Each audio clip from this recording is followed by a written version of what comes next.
We have begun the Lenten season, and this week becomes the first week of Lent.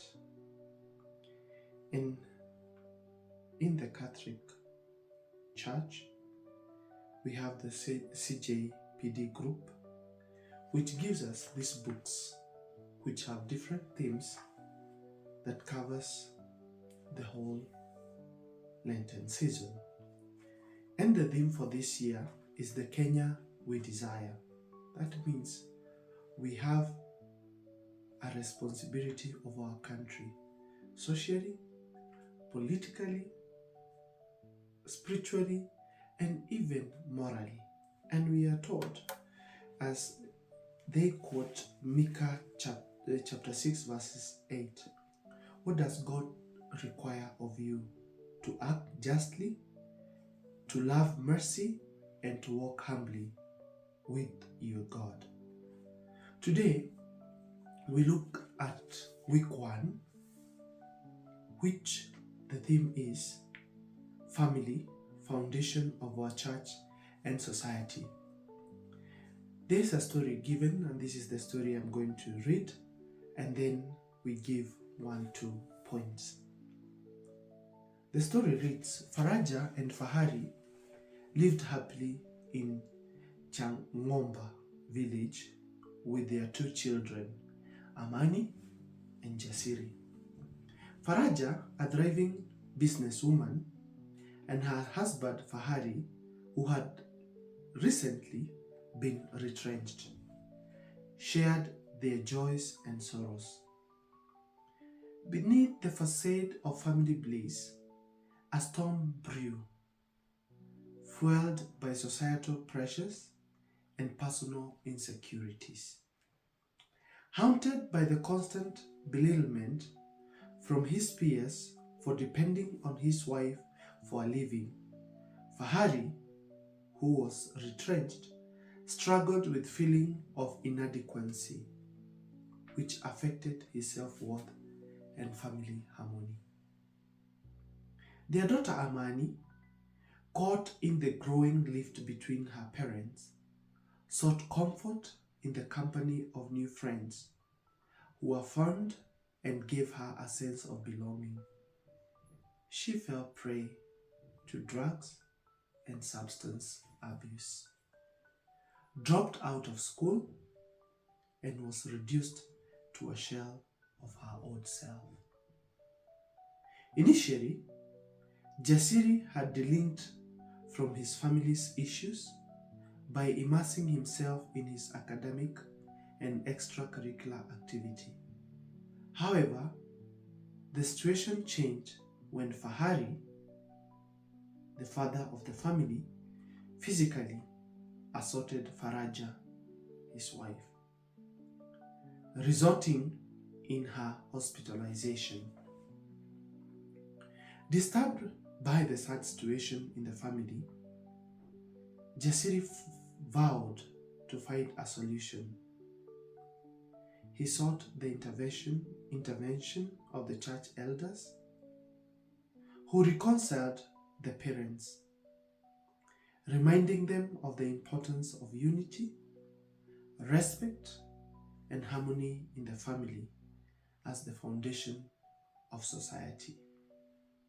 Fahari promised to work on his insecurities and accept that either party could be the family breadwinner.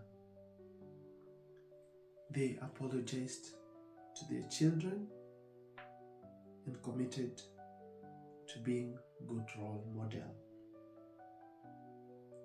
They regretted the damage caused to their children, especially Amani, whom they enrolled in a rehabilitation center. The end of the story. In this story, one thing that we have learned, that in marriage, we are equal partners with different responsibilities. Unity in diversity. And therefore we can say that whenever we get into the bond of marriage, we should always realize that marriage is a complementation, not a competition. Marriage is a complementation, not a competition.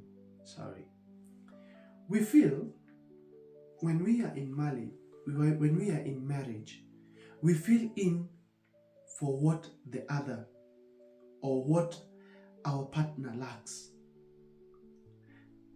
Your inadequacy makes the other person relevant, and the inadequacy of the other person makes you relevant. Because if I lack in one thing, you come in to fill in that I lack, and therefore you get relevance in my life, and I get relevance in your life. The other thing that we learn is that God created man and woman in his image, and therefore man and woman are equal. Woman was created from the limb, and the limb is at the center of the body. The woman was not created from the head or the foot, and therefore this marks the natural equality from the center of our body. Then why did God not create the woman from the head, so that she'll never feel superior to the man? Say, I was created from your head, therefore you're below me. She was never created from the foot, so that she'll never feel inferior as the man, to say, you created from my foot, therefore you are inferior to me. God put them together in the Garden of Eden and told them, care for it, both of you.